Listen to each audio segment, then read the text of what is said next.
నమస్తే friends, welcome back to our channel మా అమ్మ ప్రేమ. ఈరోజు మామిడికాయ ఊరగాయ పచ్చడి బాగా కుదిరేలా ఎలా పెట్టాలో చూపిస్తాను. ఆవాలు మెంతులు ఫ్రై చేసుకొని పౌడర్ చేసుకొని పక్క పెట్టుకుందాం. కాయ ముక్కలకైతే తడి లేకుండా తుడుచుకొని ఆరబెట్టేసుకుందాం. తాలింపు కోసం అయితే పల్లి నూనె అయితే పోసేసుకుందాం. బాగా వేడెక్కిన తర్వాత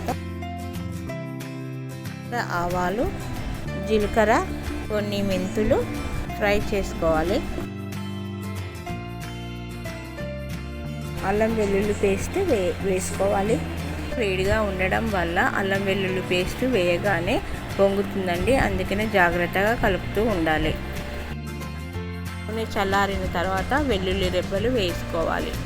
అయితే మామిడికాయ ముక్కలు అయితే 2 గిన్నెలు అయితే అయ్యాయండి. దీంతో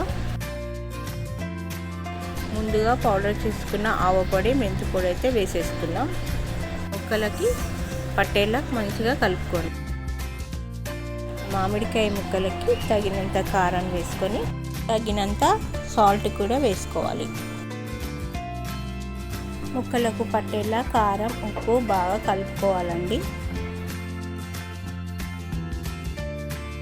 ఆ ముక్కలను అయితే ఆయిల్లో వేసి కలుపుకోవాలండి.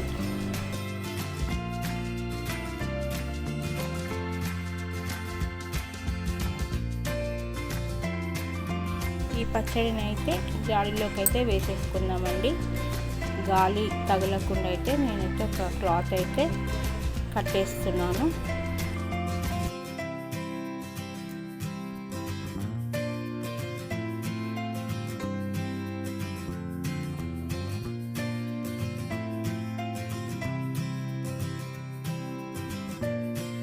వేసుకున్న తర్వాత ఇందులోకి అయితే అన్నం అయితే వేసేసుకొని మా పిల్లలు అయితే తినడానికి రెడీగా ఉన్నారండి. ఇదైతే చాలా టేస్టీగా వచ్చిందండి. మీకు ఈ వీడియో నచ్చినట్టయితే లైక్ చేయండి, సబ్స్క్రైబ్ చేయండి.